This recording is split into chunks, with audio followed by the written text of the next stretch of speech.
What Happens in the Woods is a true crime podcast. We discuss events that are often violent in nature. Listeners' discretion is advised. Mate, what wanker wrote this? Have you heard this podcast? Jess just drones on, talking and talking, blah, blah, blah. Bryce just says, okay, and uh-huh. Don't get me started on Mara and Olivia. Shit, we're still recording? Bryce, cue the music. Welcome to WTF Wednesday, half an hour of true crime stories. It's the finest in fuckery. Now here is your host, Jess, with true crime stories that'll make you say, what the fuck? Someday you're going to go too far. I like riding that fine line. You do. I know. You should see Colin's face. That was obscene. That was a Keep talking. attack. Keep going. What about Mara and Olivia, huh?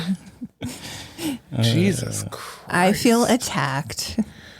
Well, you'll live. I mean, I will, obviously. Clearly. Hello, everyone. Welcome to WTF Wednesday, where we bring you stories from around the globe that leave you saying, what the fuck? Woo!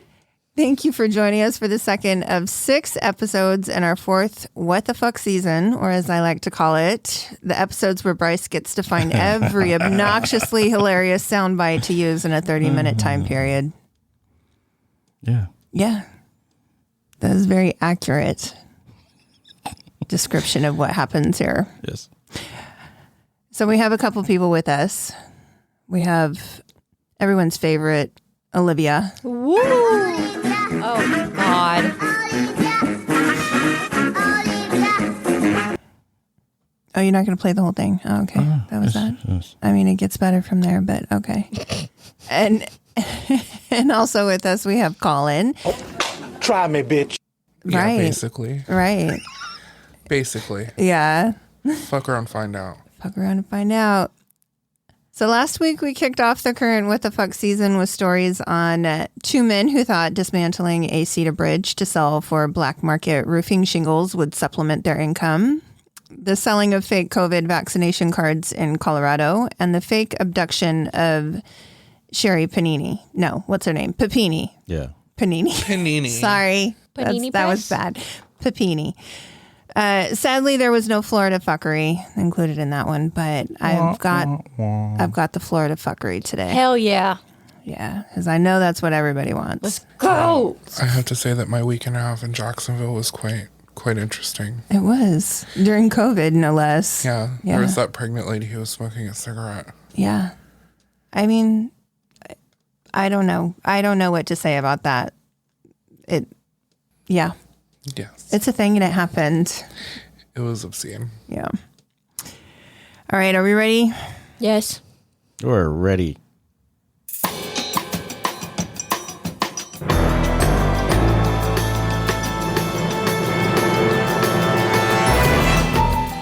Nope, not gonna happen. Oh, you disappoint? You disappoint this time? Sorry. Okay. Today, our first story, we are taking everyone to San Jose, California, Oh, no. where I have to ask what the fuck is going on with their police force. So in recent months, there have been some interesting charges of misconduct against law enforcement officers. The most recent was in April of this year when an officer who was responding to a call with 2 other officers had a very interesting excitement about being called into somebody's home. So a call came in from family members that one person was having a mental health crisis and had become violent. And as the 2 officers went to search for the person who was, having the episode, it is alleged that Officer Matthew Dominguez began to play with his private parts and at one point whipped out his dick in front of female members of the family. What the fuck? What? Honestly, I have no idea. Yeah. What? I'm sorry for laughing, but It's funny, but it's also not, because you're It's in the not middle of a funny. crisis. Like, your family member is having an emergency and needs help and support. And this guy comes in and starts playing with his dick. Why? What about that excited you or got you off that was what you were thinking? Now's the time to show these women my dick. I don't even know how to, like, that's why I laugh, because it's so awkward. I can't even think of how to respond to that. Right. It's uncomfortable is what it is. I mean, yeah. So fortunately, the women were able to remove themselves from his presence. They were unharmed. They were able to leave where he was. Dominguez, age 32, who has been on the force for 4 years. It wasn't like he's just like this newbie either. Like, he's been on the force for 4 years. Was arrested and charged for indecent exposure. And he actually was personally escorted out of the Internal Affairs office by the police chief, who had stated, quote, "I said that when an officer violated the public's trust or engages in criminal conduct, I would personally walk that officer out the door. Today I did that." This incident comes after some very serious other accounts of wrongdoing by officers from this very same department. One being an officer accused of being drunk while on the job. And he, at the time, was working a child abduction of a 3-month-old. Just drunk. Oh. So on the job, drunk, just decided that was cool. Another officer had unfortunately died of an overdose of fentanyl in March. Jesus Christ. Been found at home. That's horrible. Right. Yet another, that same week, there was an officer under the influence and involved in a car accident. So people are just What bad blatantly, juju? I don't know, blatantly doing whatever the fuck they want, basically. Possibly my favorite out of all of these, though, was the report that an officer in December of 2021 was accused of trading a meth pipe for information from a woman. Just had the meth pipe on hand Very convenient. and was like, "Hey, if you want to talk, I hand this over." You know, It's a new interrogation process, I believe. The FBI has set down mandates now. Yes. that actually scared the shit Oh, out I of know. me. I was like, who the fuck is police knocking at my door? No, I was born in San Jose, right? Right. I know. I was there. And it kind of makes a lot of sense. I don't think any of this has anything to do with you. Stop. No, I don't claim it. That's what I mean. Okay. I don't claim this crazy. There's something in the water down in San Jose. I guess. I It's don't know. it's those South Bay The motherfuckers. South Bay motherfuckers. I don't know. San Jose is a great place, but What's that song? I- Do you know the way to San Jose? Sorry. and now you're singing. Yes. Okay. Chaos. So, yes, he has been reprimanded and removed from his job. And hopefully, I hope he's getting counseling for. Something. I don't even know, inappropriate sexual displays. I don't know. How do you counsel that? Stop pulling your dick out. Sell yourself to God. Get Jesus. Get Jesus involved immediately. I don't think so, because look at all the priests that do that shit. Oh, God damn it. No, I don't think involving God in that is going to help. Well, someone clearly needs something. He definitely needs something, but I don't think Jesus is going to solve that. Maybe go to McNeil Island. Yeah, he needs to go to the facility on McNeil Island. They don't have that in California, though. They don't have anything like that, I don't think. Okay, moving on to a more local case in Washington. The FBI recently caught up with 2 people who had started a Ponzi scheme with a precious metals business. So I don't know what anybody else thinks when you hear precious metals, but I think of the Franklin Mint commercials. that used to be on TV in the 90s. Usually I think of like, someone stole chains and they're trying to pawn them off, or even what currently is going on is the catalytic converters. Right. Yes. Or during the last recession where people were going to abandoned houses and getting all the copper wiring out of the houses. Remember that? Copper wiring and pipes and stuff. It's still going on. They still do that shit too. Yeah. So Northwest Territorial Mint, the president and CEO, Bernard Ross Hansen, and the vault manager, Diane Renee Erdman, were both found in Port Hadlock. I've never heard of Port Hadlock in Washington. After skipping their sentencing hearing, the two were found after witnesses recognized the car the two were driving and the FBI wanted poster as one that was parked at a local motel. So these two, back in 2016, they had this company, Northwest Territorial Mint, that had gone bankrupt in 2016, and they had frauded over 3,000 customers who had used this company to, like, they were manufacturing medallions so they would send like gold bars, silver, whatever. They would make medallions. They would also trade and buy and sell the gold or silver or other precious metal like bullions. The company also had like a vault where they were supposed to be keeping things like safe. So people would keep their precious metals in this vault. Oh, and they just took them all? Yeah, basically. Wow. And so they were, a buying and selling company, trading, buying, selling. Yeah.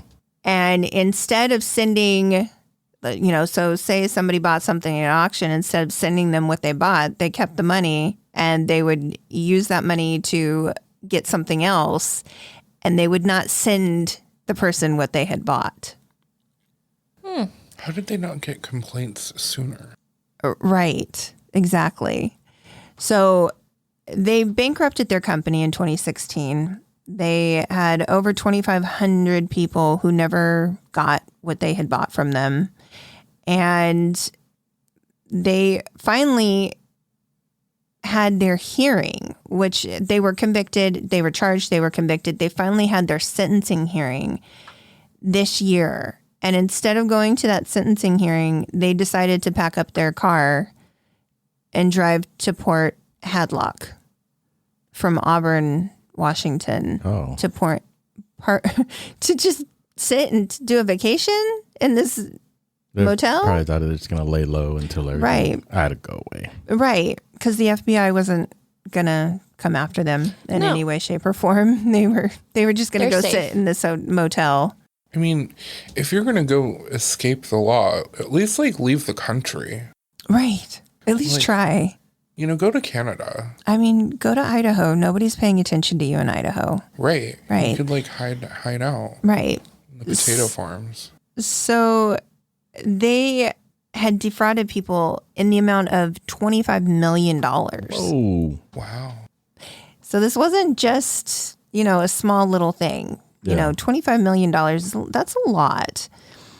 Obviously, it was big enough to get the FBI in there. Yes, because they were convicted of mail fraud and wire fraud, like money wire fraud. Those are federal offenses. Yeah, that's how the FBI got involved. Yeah.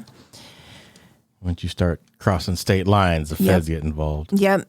So they would use the money that they were supposed to, pay to the person who sold the bullion to basically expand their business, and they would go across state lines and transfer money. So that's why the FBI was involved. Yeah. They were supposed to show up for their sentence hearing on April 29th, and they had been ordered to pay $48 million back, including $10 million back to some of the people that they defrauded. And like I said, instead of showing up, they took off for this motel in Port Hadlock. With their same car, they just stole license plates from a different car. But they didn't even change their car. They didn't even try to get rid of their car. They just changed the license plates and thought that was going to be good. That's it. It's That's like good. That's it's good like enough. Superman wearing glasses, and we don't recognize. That's right. Right. Oh no, that's Clark Kent. That's not Superman. Right. Sorry, Clark Kent. Get it straight. Two different people. Two completely different people. Correct. 2 different cars. Two different cars. This one has these license plates. Yeah. Right. I And all of this, I mean, that's all interesting and everything. But my real what the fuck question in all of this is somebody from that little ass town was paying attention to the FBI's Most Wanted and saw these all points bulletins for these 2 people and recognized that car. that's a little suspicious. It's a little weird to me because we do this all the time and I don't pay attention to the FBI bulletins. Well, maybe you should now. I mean, maybe I should. Maybe that's the missed opportunity. Yeah. I was like, what? How did somebody recognize that? Was it on the news? Are they paying attention to the posters, like the wanted posters? Because they sure did recognize this Lincoln that these people were driving. I mean, do they even pass out posters anymore? Usually they just post them. Don't they in the post them post somewhere? office. Yeah, but who goes in the post office? It's a little ass town. Where do you think they're going to go? I don't know. Maybe there's a post bar office. attached to the post office? Sure. Grocery store. A grocery store? A grocery store, post Convenient, office. the gas station? Maybe? gas I don't station, know. bar. I was a hotel worker. Maybe he receives those emails. As a hotel. Okay, well, now you're just making sense. As a former hotel worker, I can confirm that we never, ever, ever got emails saying, hey, someone's wanted. No, but you could subscribe to those. Yeah. And as a Ain't nobody hotel got time for worker, that. were you busy all 8 hours of your shift? Well, I worked at night. So got you're held telling me you had lots of time. Well, in between the getting held up, yeah. I also feel like in your case where you worked, probably 80% of the people who stayed at that hotel would have had some wanted posters of some sort, FBI or otherwise. All of the ladies of the night were very nice. I'm sure they were. Yeah, perfectly great people. Yeah. And do I recommend working at hotels? No. No. Would I say that the people are nice? Most of the time. Yeah. I just found it interesting that somebody in what is a very small town, very isolated town, from what I understand, small town. Someone was on their like, shit. I recognize these 2 bitches from the FBI wanted posters. Yeah. Yeah. They were on it. My favorite part is just switching the license plates. Yeah, and calling it good. Yeah. We didn't just rob people of millions of dollars and can't even get a getaway car. No. You can't even pull out like $800 to give to a crackhead and say, can I have your car? Literally, you could get like a jalopy. You have millions of dollars. Go get some jalopy ass fucking car. Right. And then go. And nobody's going to question you. Right. You just got to make sure that your registration's good. You don't get a car that's almost like expired or anything. You got to be cool about it. Be cool. Right. Yeah. I mean, you could at least gone girl it. Dye your hair. Right. No attempt to change how they looked at all. Yeah. Come on now. Yeah. They were just doing the bare minimum. Yeah. It's like They didn't want to even do try. hard work. They didn't want to. Yeah. I mean, obviously, because they were stealing from people instead of working. Yeah. Well, yeah. I think that what we've established here is that if we wanted to disappear, we at least know what to do. If I wanted to disappear, people would not find me. Right. We're giving advice here on how to disappear. Yes. I mean, I'm not trying to give advice. Oh, yeah. No, listen, people. I'm just saying. The more you know. If we wanted to disappear, we know how to disappear. I mean, do some basic minimum research. Maybe don't do research. We're not condoning this. Watch action. a movie. Watch There are Gone Girl. ways to do this. Watch Gone Girl. And that's unless you're trying to frame your husband, you can ignore that part. But she saved up money over months, bought a jalopy ass car, dyed her hair, put glasses on, and went to an all cash motel. Right. Why did you do that? Spoiler alert if you haven't watched Gone Girl. Thanks, Uncle Colin. It's literally like years old. If you haven't seen it, I haven't seen it. You have, because you and I watched it. I Stop haven't. it. Thanks You for should watch spoiling it. it. It's a good movie. I think I got like halfway through. That's about where it actually starts to make sense. Because, well, I'm sorry. Oh, fuck. I can't believe you've done this.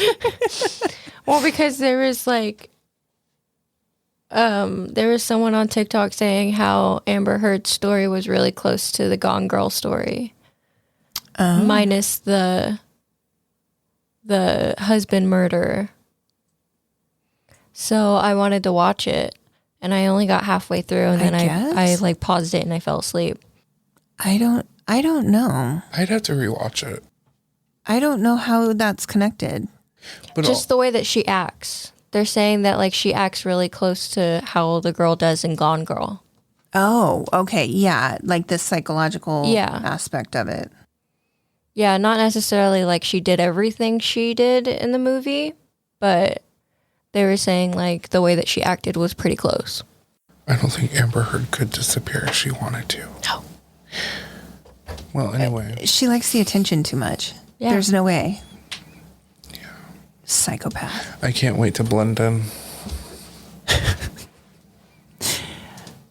All right. We're going to get to the Florida fuckery this week. Yes! What everybody's waiting for. Now, listen here.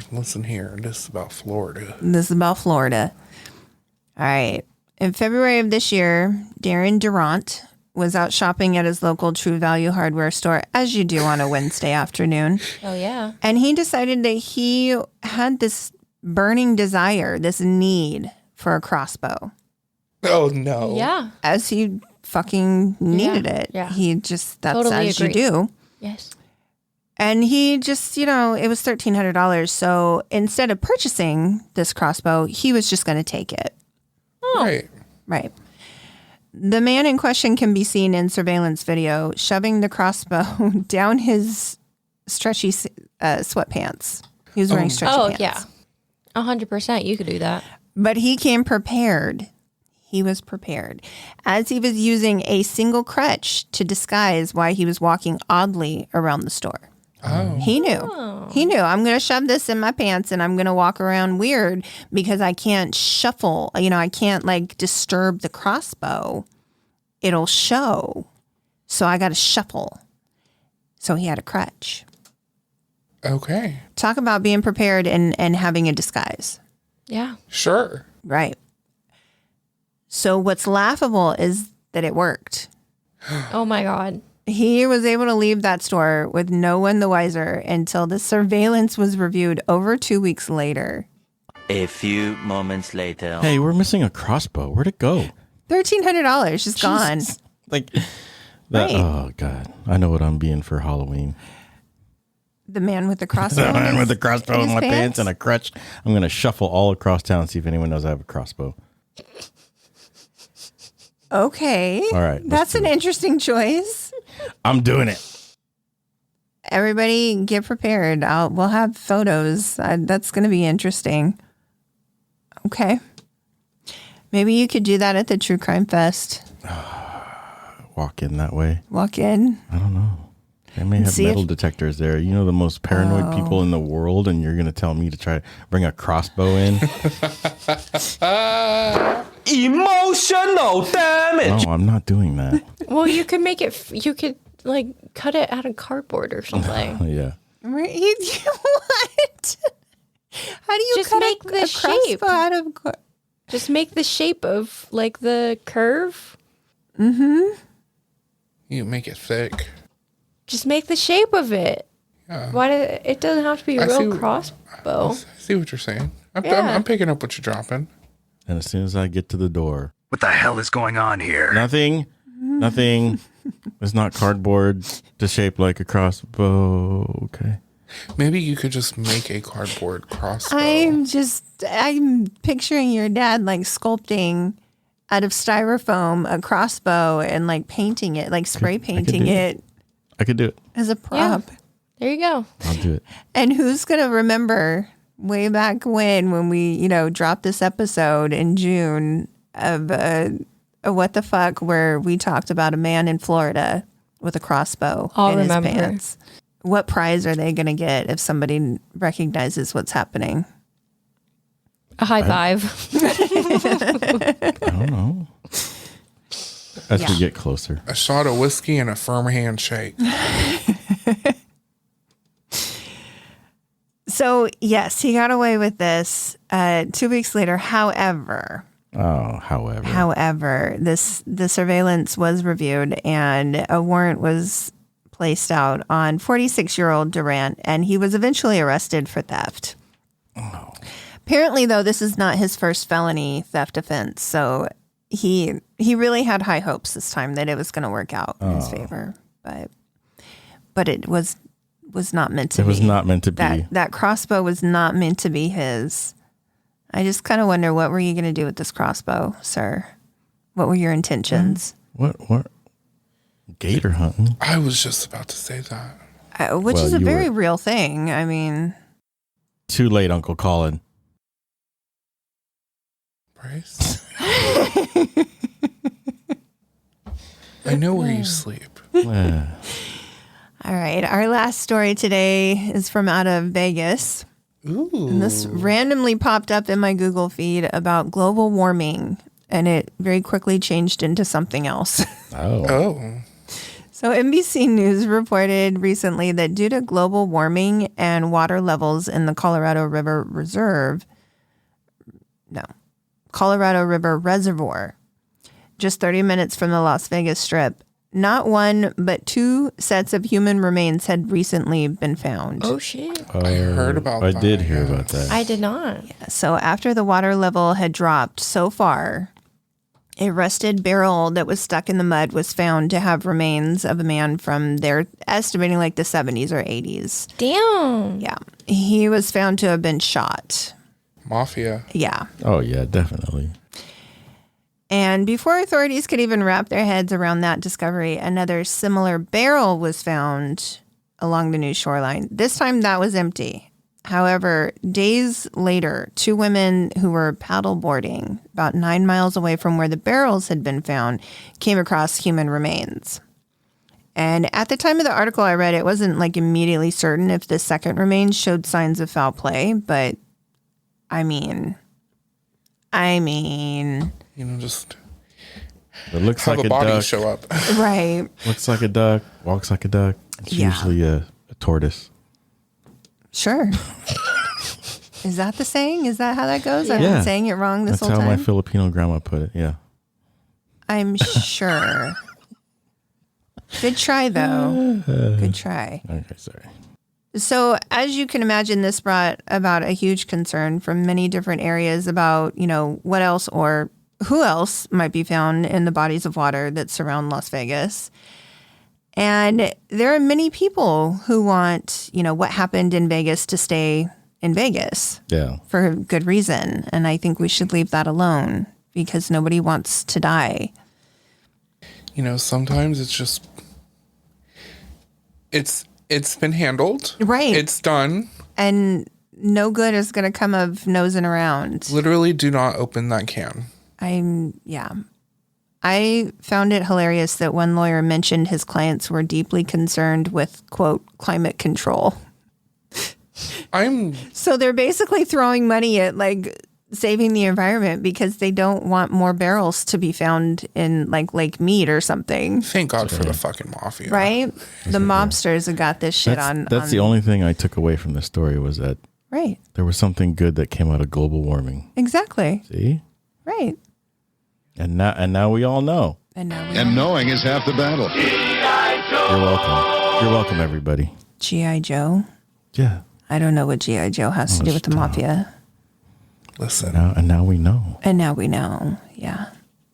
That was beautiful. That was beautifully timed. I know. Sounds of my childhood. You're welcome. Thanks. So yes, now the mafia is going to, end global warming. Actually, if they really did throw all of their resources, I really think we could get places. I mean, I think we could get shit done. I think they could start taking out the oil CEOs because they don't want the evidence found. Right. And then it's done. We're good. Right. We're on our way to a clean environment. Progress can happen, people. Make it happen. Support your local mafia to support climate control. I mean, the politicians aren't making it happen, so somebody has to. Right? It all falls down to the mafia. I mean, maybe this is why they controlled things for so long. Maybe it is. I'm just saying, nobody wants to end up dead, but also if you can solve global warming, if you can end that process, what's done is done. I will just say this, if there's anyone from the mafia listening. We know nothing. I'm not going to say shit. No one here going to say shit. You do what you got to do. Leave me out of it. I ain't going to say shit. I applaud you. Period. I applaud the efforts towards global warming. Let's put it that way. Absolutely, yes. I don't know anything about anything else.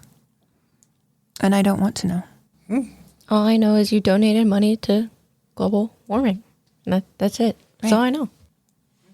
Yeah. And we appreciate that. Yeah. Yeah. All right. Well, we've had fun here today. We've had some fuckery. Yes. Yes. Crossbows and pants. And pants. Can you imagine what that would do to your crotch if that went off? I would like to not. But that's the thing is where is it? I mean, the arrow itself wouldn't do anything because it would shoot out. But what I'm saying is when it goes off, there's a expansion of the, right? It. That would. No. I don't know what you're talking. Sorry, everybody can see my hand gestures right now.